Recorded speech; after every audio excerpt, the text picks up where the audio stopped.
Hola! Your dream vacation to Hong Kong starts from rupees 74,999 only with GT Holidays, South India's #1 travel brand. உண்மையிலே அஜித் ரசிகர்கள் நம்பிக்கையோடு போய் பார்க்கலாம் இந்த படம். ஏன்னா நான் கேள்விப்பட்டது ப்ளஸ் நான் பேசின வரைக்கும் இந்த படம் ஒரு ஆக்ஷன் த்ரில்லரில் எக்ஸ்ட்ராடனரியாக பண்ணியிருக்காங்க. எல்லா காட்சிகளை பற்றி சொல்லும்போது நமக்கு வியப்பாக இருந்தது. அந்த அளவுக்கு ரியலிஸ்டிக்காக அதையெல்லாம் விடாமுயற்சியோட கதை இதுதான் அப்படின்னு சொல்லி பார்த்துருக்கீங்க. விடாமுயற்சியோட இந்த இடத்துல இந்த ஷூட்டிங் டிலே இல்லை லைக்கா இதோட காலி இல்லை இந்த படம் ட்ராப்பு இதே தான் திரும்ப சொல்லிட்டு இருந்தாங்களே தவிர இந்த படத்தோட கதை என்ன அப்படின்னு யாருக்குமே தெரியும்.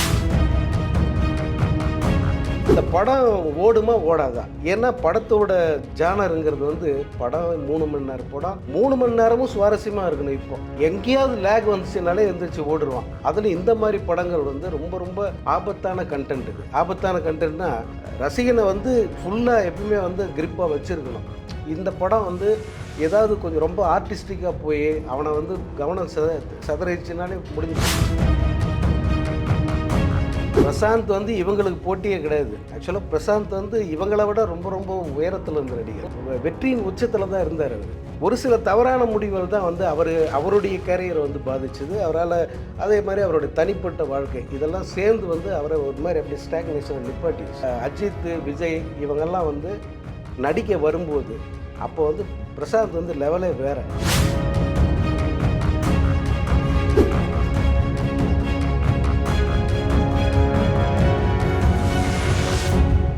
ஆகாயம் நேயர்களுக்கு வணக்கம். நான் உங்கள் அஷ்ரஃப். இன்று நம்மோடு இருப்பது சினிமா விமர்சகர் திரு சங்கர் அவர்கள். வணக்கம் சார். வணக்கம்.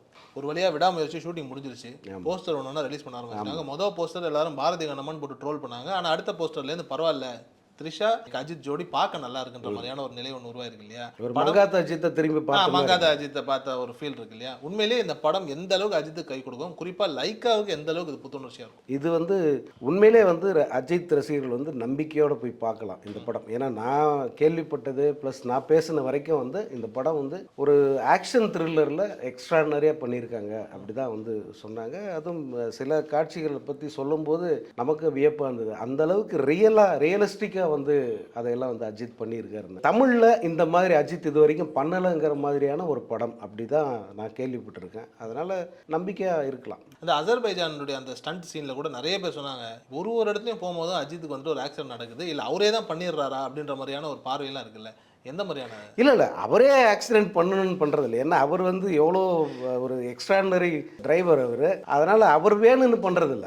இந்த மாதிரி இப்போ அந்த ஸ்டண்ட் சீக்வன்ஸு எப்படி இருக்கும், ஏதாவது மோதிர மாதிரி இல்லை ஃபைட் மாதிரி தானே இருக்கும். அது ரியலாக பண்ணும்போது ஏற்படுற அந்த பாதிப்பு தான் அவருக்கும். எத்தனையோ விபத்து சொன்னாங்க. உண்மையிலே ரொம்ப பிரமிப்பாக இருந்தது. ஏன் இவ்வளோ ரிஸ்க் எடுக்கிறாரு அப்படின்னு ஆச்சரியமாக இருந்தது. ஆனால் அஜித்தினுடைய கெரியரில் ரொம்ப முக்கியமாக பார்க்கப்படுற ஒரு படம் விடாமுயற்சி. என்ன காரணம் அப்படின்னா, ஒரு சின்ன தோய்வு லைக்காவுக்கு இருக்குது. ஸோ இந்த படம் ஓடும்போது ஆட்டோமேட்டிக்காக லைக்காவும் வளரும். அதை தாண்டி அஜித் தான் இந்த லைக்காவை தூக்கி நிப்பாட்டினார்ன்ற பேர் வரும். ஏன்னா கத்தியில் ஆரம்பித்த லைக்காவுடைய பயணம், விஜய் அறிமுகப்படுத்தின ஒரு பேனர், இன்னைக்கு அஜித் மூலியமா திருப்பி தூக்கி நிறுத்தப்படுதுன்னு சொல்லப்படணும்னு ரசிகர்கள் ரொம்ப ஆர்வமாக இருக்காங்க இல்லையா? ஆனால் மகிழ் திருமேனியை பொறுத்த வரைக்கும் எல்லாம் என்ன சொல்கிறாங்க அப்படின்னா நிறைய இடங்களில் ஷூட்டிங் லேட் பண்ணியிருக்காங்க, தோய்வு நிறைய இருக்குது, படம் எதிர்பார்த்த அளவுக்கு வராதுங்கிற மாதிரியான ஒரு பிம்பம் மார்க்கெட்டுக்குள்ளே பேசுகிறாங்க இல்லையா? அது உண்மை. அது இல்லை. ஏன்னா இது எப்படி இருக்குது இந்த படம்னே பல பேருக்கு தெரியல. ஏன்னா இந்த இப்போ யாராவது நிறைய யூடியூப் சேனலில் உட்காந்துட்டு இந்த படத்தோட கதை இதுதான், அந்த படத்தோட கதை தான் சொல்லுவாங்க. அவங்க யாராவது விடாமுயற்சியோட கதை இதுதான் அப்படின்னு சொல்லி பார்த்துருக்கீங்களா? விடாமுயற்சியோட இந்த இடத்துல இந்த ஷூட்டிங் டிலே இல்லை லைக்கா இதோட காலி இல்லை இந்த படம் ட்ராப்பு இதே தான் திரும்ப சொல்லிட்டு இருந்தாங்களே தவிர இந்த படத்தோட கதை என்ன அப்படின்னு யாருக்குமே தெரியாது. இது வரைக்கும் சொல்லவே இல்லை அது வெளியே. அந்த மாதிரியான ஒரு சஸ்பென்ஸ் இருக்கிற வரைக்கும் ரசிகர்களுக்கு ஒரு ஆர்வம் பெருசாக இருக்கும். ஓப்பனிங் பெரிய லெவலில் இருக்கும். அதனால் இதுவே பெரிய விஷயம். ஒரு படத்தை பற்றி ஒரு பெரிய படம், அதோட ஸ்கிரிப்ட் என்ன, கதை என்ன, என்னென்ன உள்ள நடக்குது, யார் யார் நடிச்சிருக்காங்க, இது எதையுமே தெரியாமல் கண்ணு கட்டியே வச்சுருக்காங்க இப்போ வரைக்கும் விடாமுயற்சி விஷயத்தில். மற்ற எல்லாத்த பற்றியும் பேசுகிறான் விடாமுயற்சி பற்றி, ஆனால் கண்டென்ட் என்னன்னு யாராலையும் பேச முடியல. அதுவே என்னை பொறுத்த வரைக்கும் மகிழ் திருமேனியோட ஒரு பெரிய சக்ஸஸ்ன்னு தான் நினைக்கிறேன். அந்த ஒரு சஸ்பென்ஸோட ஒரு படம் வரணும். பெரிய படங்கள்ன்றது எல்லாத்தையும் சொல்லிட்டு பிறகு அதில் பார்க்குறதுக்கு என்ன சுவாரஸ்யம் இருக்க முடியும்? இப்படி எதையுமே தெரியாமல் ரசிகனுக்கு வந்து ஒரு புது ஒரு எக்ஸ்பீரியன்ஸை கொடுக்குற மாதிரி ஒரு படம் வரணும். அப்படி வரக்கூடிய படம் தான் இந்த விடாமுயற்சி. அதனால் அந்த படம் நிச்சயமாக ஒரு பெரிய ட்ரீட்டாக இருக்கும் அப்படின்னு தான் ஏன்னா அவங்க சொல்கிறதெல்லாம் வச்சு பார்க்கும்போது அந்த ஆக்ஷன் சீக்வன்சஸ் எல்லாம் அவங்க ஷூட் பண்ணதெல்லாம் கேட்கும்போது உண்மையிலே பிரமிப்பாக தான் இருந்தது. அது திரையிலும் இருந்ததுன்னா உண்மையிலே ஒர்க் அவுட் ஆகும். ரஞ்சித் வந்துட்டு அரசியலை கையில் எடுத்திருக்காரு. இந்த நேரத்தில் வந்துட்டு அடுத்த மாதம் அவருடைய படம் தங்கலானும் ரிலீஸ் ஆகுது. தங்குவாங்கிற ஒரு பெரிய படத்தை ஞானவேல்ராஜ் அவர்கள் தயாரிச்சிட்டு இருக்காரு. தங்கலானையும் நம்பி இருக்காரு. இதை ரிலீஸ் பண்ணி இது நல்லா ஓடினா தான் அந்த படத்துக்கு ப்ளஸ். ஆமாம், இப்படி ஒரு சூழல் இருக்கும்போது இவர் எடுத்திருக்கக்கூடிய அரசியல் ஒரு பக்கம், இதெல்லாம் தாண்டி படம் ரிலீஸ் ஆகணும். படம் ரிலீஸ் ஆகி படம் நல்லா வேற இருக்கணும். இதெல்லாம் தாண்டி இந்த படம் ஓடுமா ஜெயிக்குமா? இந்த படம் ஓடுமா ஓடாதா? ஏன்னா படத்தோட ஜானருங்கிறது வந்து படம் 3 மணி நேரம் படம், 3 மணி நேரமும் சுவாரஸ்யமாக இருக்கணும். இப்போ எங்கேயாவது லேக் வந்துச்சுனாலே எந்திரிச்சு ஓடுருவான். அதில் இந்த மாதிரி படங்கள் வந்து ரொம்ப ரொம்ப ஆபத்தான கண்டென்ட். இது ஆபத்தான கண்டென்ட்னா ரசிகனை வந்து ஃபுல்லாக எப்பயுமே வந்து கிரிப்பாக வச்சுருக்கணும். இந்த படம் வந்து ஏதாவது கொஞ்சம் ரொம்ப ஆர்டிஸ்டிக்காக போய் அவனை வந்து கவனம் சதறிச்சுனாலே முடிஞ்சு போச்சுக்க, அதை எந்திரிச்சு வெளியே போயிடுவான். அதுதான் இந்த படத்தில் இருக்கிற ஆபத்து. மற்றபடி படம் ரிலீஸ் ஆகி நல்லா இருந்துச்சுன்னா இதை ஓட்டத்தை வந்து தடுக்க யாரும் வந்து குறுக்க நிற்க மாட்டாங்க. ஆனால் இந்த படம் வந்துட்டு ஒரு பொட்டல் கார்டுலேயே நிறைய இடங்கள் எடுக்கப்பட்ட மாதிரியான ஒரு பிம்பம் இருக்குது. ட்ரெய்லர் பார்க்க நம்ம ஆல்ரெடி KGF மாதிரியான படங்களை பார்த்துட்டு வந்துருக்கோம். இந்த கோலார் கோல்டு மைன்ஸ்ல நடக்குங்கிற மாதிரியான ஒரு பின்னணி நமக்கு இருக்குது.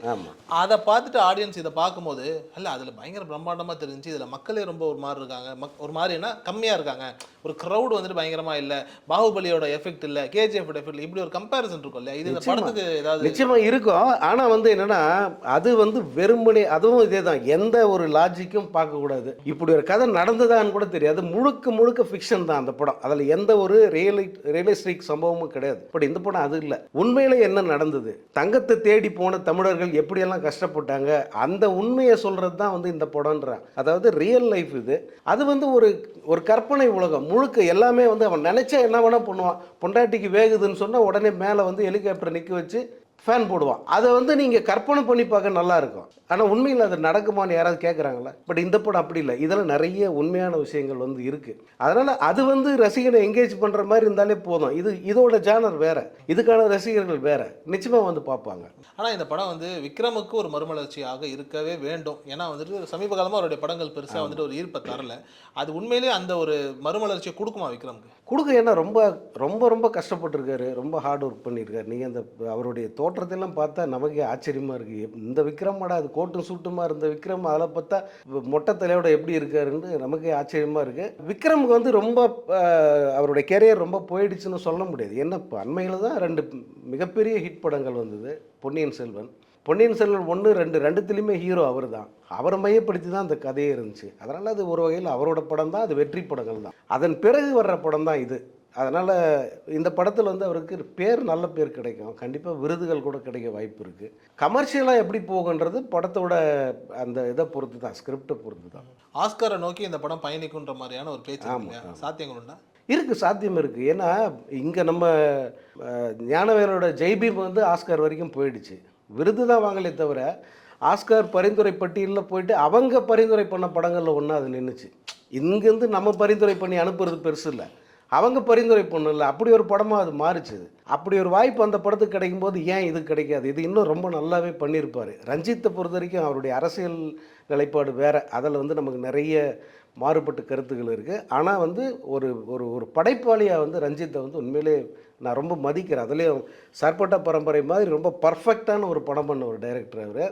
அதில் இருந்த நேர்த்தி இந்த படத்தில் இருந்தால் போதும், இந்த படம் மிகப்பெரிய வெற்றியாக மாறும். இண்டஸ்ட்ரியில் ஒரு ட்ரேட் சோர்ஸஸாக பேசப்படுறதா சொல்கிறாங்க. இந்த மாதிரி வந்துட்டு படத்தில் சில தோய்வு இருக்குது, படம் வந்துட்டு வழக்கமான ரஞ்சித் படம் மாதிரி இல்லைன்ற மாதிரியான ஒரு டாக் இருக்குல்ல, அது உண்மையாது இருக்கலாம். ஏன்னா இதோட ஜானரே வேறு, இது இந்த வகையே வேறு. இதில் வந்து அந்த மாதிரி ஒரு வரலாற்று கதை எடுக்கிறீங்க, உண்மையான சம்பவங்களை அடிப்படையை வச்சு ஒரு கதையை எடுக்கும்போது எல்லா காட்சிகளும் பரபரப்பாகவே இருக்கும், எல்லா காட்சிகளும் வந்து கமர்ஷியலாகவே இருக்கணும் அப்படின்னு நம்ம சொல்ல முடியாது. அந்த கதைக்கே உரிய சில தொய்வுகள் அங்கங்கே இருக்கிறதுக்கு வாய்ப்பு இருக்குது. அது வந்து அடுத்தடுத்த நகர்வுகளில் அந்த படம் எப்படி ரசிகனை கட்டி போடுதுன்றதை பொறுத்து தான் அதோட சக்ஸஸ்ஸு. நம்ம இப்போது இதுக்கு ஒரு பொன்னியின் செல்வன் பார்க்குறோம், செகண்ட் பார்ட் 2 பார்த்தோம். சில இடங்கள் வந்து ரொம்ப ஸ்லோவாக இருக்குது அப்படின்னாங்க. ஆனால் அதுக்காக வந்து அந்த படம் சக்ஸஸ் ஆகாமல் போகல. ஏன்னா படத்தோட எண்டு வந்து ரசிகன் அந்த படத்தில் சாட்டிஸ்ஃபை ஆகிட்டான். அப்படி ஒரு நிலைமை இந்த படத்தில் இருந்ததுன்னா நிச்சயமாக போகும். ஒரு காலகட்டத்தில் வந்துட்டு விஜயும் பிரசாந்தும் ரொம்ப சமமான மனிதர்களாக சமமான நட்சத்திரங்களாக கருதப்பட்ட ஒரு நிலை இருந்தது. இன்னைக்கு வந்துட்டு விஜயனுடைய உச்சம் வேற. ஆனால் இருந்தாலும் பிரசாந்துக்குன்னு ஒரு வேல்யூ இருக்குது. அவர் இப்போ கோட் படத்தை நடிக்கிறாரு. இப்போ சமீபத்தில் வந்துட்டு அந்தகன் படத்தில் வந்துட்டு அவருடைய பாடலை வந்துட்டு விஜய் தான் ரிலீஸ் பண்ணுறாங்கன்ற மாதிரியான ஒரு நிலை இருந்தது. இவங்க 2 பேருக்குள்ளான அந்த ஒரு நட்பு ஆரம்பத்தில் இருந்த ஏதாவது சின்ன போட்டி அந்த மாதிரி ஏதாவது இருந்தது? போட்டியில் ஆக்சுவலாக பிரசாந்த் வந்து இவங்களுக்கு போட்டியே கிடையாது. ஆக்சுவலாக பிரசாந்த் வந்து இவங்களை விட ரொம்ப ரொம்ப உயரத்தில் இருந்த நடிகர். ஆக்சுவலாக நீங்கள் செம்பருத்தி படம் அவர் பிரசாந்த் நடித்து செம்பருத்தின்னு ஒரு படம் ரிலீஸ் ஆச்சு. ஆர்கே செல்வமணி படம் பிரம்மாண்டமான படம். அதாவது ஒரு காதல் படத்தை இப்படி பிரம்மாண்டமாக எடுக்க முடியுமா அப்படின்னு ஆச்சரியப்பட வச்ச ஒரு செல்வமணி. அந்த படத்தில் படம் முழுக்க வந்து பிரசாந்த் தான் மிகப்பெரிய ஒரு சூப்பர் ஸ்டாராக அவரை வந்து அதில் காட்டுவாங்க. அதில் வந்து ஒரு காட்சி அறிமுகமாகிற காட்சி, என்னடா போகிற போக்கில் வந்து இவன் தான் அடுத்த சூப்பர் ஸ்டாராக வந்துடுவான் போல இருக்கு அப்படின்னு சீனே வச்சுருப்பார் செல்வமணி. அப்படி பார்க்கப்பட்ட ஒரு நடிகர் தான். இன்னொன்று, அவர் நடித்த எந்த படமும் சோட போனதே இல்லை. மிகப்பெரிய வெற்றி படங்கள். நீங்கள் மணிரத்னத்தோட திருடா திருடி பெரிய அளவுக்கு வந்து பாராட்டப்பட்ட படம். பெருசாக வந்து அது ஹிட் இல்லைன்னா கூட, வணிக ரீதியாக இல்லைனா கூட விமர்சன ரீதியாக. ஆமாம். அதுக்கு அடுத்து பார்த்தீங்கன்னா சங்கரோட ஜீன்ஸ் மிகப்பெரிய வெற்றி படம். கண்ணெதிரே தோன்றினான ஒரு படம், குட்லக்குன்னு ஒரு படம், எல்லா படமுமே வந்து மிகப்பெரிய வெற்றி. ஒரே நேரத்தில் 2 படம் ரிலீஸ் ஆகி 2 படமும் 100 days ஓடிச்சு இவர் பிரசாந்துக்கு. அந்த மாதிரி வந்து வெற்றியின் உச்சத்தில் தான் இருந்தார் அவர். ஒரு சில தவறான முடிவுகள் தான் வந்து அவருடைய கேரியரை வந்து பாதிச்சது. அவரால் அதே மாதிரி அவருடைய தனிப்பட்ட வாழ்க்கை இதெல்லாம் சேர்ந்து வந்து அவரை ஒரு மாதிரி அப்படி ஸ்டாக்னேஷனை நிப்பாட்டிடுச்சு. அஜித், விஜய் இவங்கெல்லாம் வந்து நடிக்க வரும்போது அப்போ வந்து பிரசாந்த் வந்து லெவலே வேறு, அவரோட லெவலே வேறு. அப்படி இருக்கும்போது வந்துட்டு இன்றைக்கி கோட் படத்தில் வந்துட்டு விஜயை முன்னிலைப்படுத்தி பிரசாந்த் அதில் நடிக்கிறாருன்னும் போது ஏதாவது ஒரு மன வருத்தம் உள்ள அவருக்குள்ள? இல்லை, மன வருத்தம் தான், நடிக்க மாட்டார்ல. ஆக்சுவலாக இப்போது சினிமாவில் ஒரு 40 வருஷம் ஒரே ஒரு பொசிஷனை வந்து அப்படியே மெயின்டைன் பண்ணுறதுன்றது யாராலுமே முடியாது. மிகப்பெரிய கஷ்டம் அது. அது ரஜினிகாந்த் ஒருத்தர் மட்டும்தான் அதை வந்து அச்சீவ் பண்ணியிருக்காரு. அதனால தான் அவருக்கு அந்த பிளேஸு. மற்ற எல்லாருக்குமே வந்து ஒரு 20 வருஷங்கிறது மிகப்பெரிய ஒரு ஸ்பேன். அது 20 வருஷம் ஒருத்தர் இந்த துறையில் ஒரு முன்னணி நடிகராக இருந்தாலே மிகப்பெரிய விஷயந்தான். பிரசாந்த் வந்து அதை வந்து முடிச்சிட்டாரு அவர் ஏற்கனவே. அதன் பிறகு பார்த்தீங்கன்னா அவருக்குன்னு ஒரு தேக்க நிலை, எல்லாருக்கும் வர்ற தேக்க நிலை அவருக்கும் வந்துச்சு. அதுதான் இப்போ அவர் இருக்கிறது. இந்த சூழலில் தான் இந்த கோட்ன்ற படத்தில் அவருக்கு வாய்ப்பு வந்தது. அது வந்து அவர் பாசிட்டிவாக எடுத்துக்கிட்டார். ஆக்சுவலாக வந்து நம்ம இப்போ தேக்க நிலை இருக்குன்னு அதே அப்படியே வந்து தேங்கியே நிற்க முடியாது இல்லை. அடுத்த கட்டம் போகணுன்னா ஏதாவது ஒரு மாறுதலை அக்செப்ட் பண்ணிவிட்டு அடுத்த கட்டத்துக்கு போகணும். அவர் அந்த மாறுதலை அக்செப்ட் பண்ணிட்டு தான் விஜய் படத்தில் முக்கியமான ஒரு ரோல்னோடனே நடிக்க போயிட்டார். அது ஒரு வகையில் வந்து அவருக்கு உதவி பண்ணியிருக்கு. இந்த விஜய் படத்தில் நடிக்க போகிறாரு, எப்பயுமே நியூஸில் இருக்கார். இப்போது அவர் படம் ரிலீஸ் ஆகாமல் ரொம்ப நாள் தள்ளி போயிட்டு இருந்த அந்தகர் வந்து இப்போ ரிலீஸுக்கு தயாராகிடுச்சு. அது வந்து ஒரு பாசிட்டிவான சூழல் தானே. உண்மைதான். இப்போ அந்த படத்தினுடைய பாடலில் வந்துட்டு விஜய் போய் ரிலீஸ் பண்ண போகிறாரு, பிரபுதேவா அவர்கள் கொரியோகிராஃபி பண்ணுறாரு, அனிருத்தும் விஜய் சேதுபதியும் பாட்டு பாடியிருக்காங்கலாம் சொல்கிறாங்க இல்லையா? இது ரொம்ப சுவாரஸ்யமான காம்பினேஷன். கண்டிப்பாக. ஏன்னா அதுதான் சொல்கிறேன், அவர் ஐசோலேட் ஆகிட்டு தனியாகவே நின்றுந்தாருன்னா இந்த காம்பினேஷன் கிடச்சிருக்காது, இந்த நட்பு கிடச்சிருக்காது. இந்த மாதிரி அவர் படத்தோட பாட்டை முன்னணி நடிகராக இருக்கிற விஜய் வந்து ரிலீஸ் பண்ணுறாருன்னா அதுக்கு எவ்வளோ பெரிய இம்பார்ட்டன்ஸ் வருது பாருங்க. இந்த சூழல்லாம் அமையாமல் போயிருக்கும். இந்த கோட் வாய்ப்பை அவர் அக்செப்ட் பண்ணாமல் இருந்திருந்தா இந்த சூழலே கிடைச்சிருக்காதுல்ல. அப்போ அது பிரில்லியண்டான மூவ் தான். நிச்சயமாக பிரில்லியண்டான மூவ் தான். இப்போ விஜய் அரசியல் பேசினா நம்ம ரசித்து கேட்போம். ஆனால் விஷாலும் அரசியல் பேசுகிறாரு. ஒரு கட்டத்தில் பிஜேபியை வந்துட்டு ரொம்ப சாதகமாக பேசிகிட்டு இருந்த ஒரு மனிதர் இப்போ சமீபத்தில் வந்துட்டு மோடி அவர்கள் எடுக்கக்கூடிய சில முடிவுகளுக்கு கூட எதிராக பேசுகிறாரு. என்ன நிலைப்பாட்டில் தான் விஷால் இருக்காரு? தன்னையோட அடுத்த விஜயாவே நினச்சிக்கிறாரு. விஷாலுக்கு வந்து அவர் நிலை என்னன்னு அவருக்கே தெரியாதுங்க. அவருக்கு வந்து வாய்க்கு வந்ததெல்லாம் அரசியல்னு வந்து பேசுகிறாரு. இந்த நடிகர் சங்க அந்த அரசியலில் வந்து நம்ம ஜெயிச்சிட்டோம், அதனால் எல்லா அரசியலையுமே நம்ம ஒரு கை பார்த்துடலாம் அப்படின்னு ஒரு முடிவோட கிளம்பி வந்திருக்கிறவர் தான் அவர் விஷால்.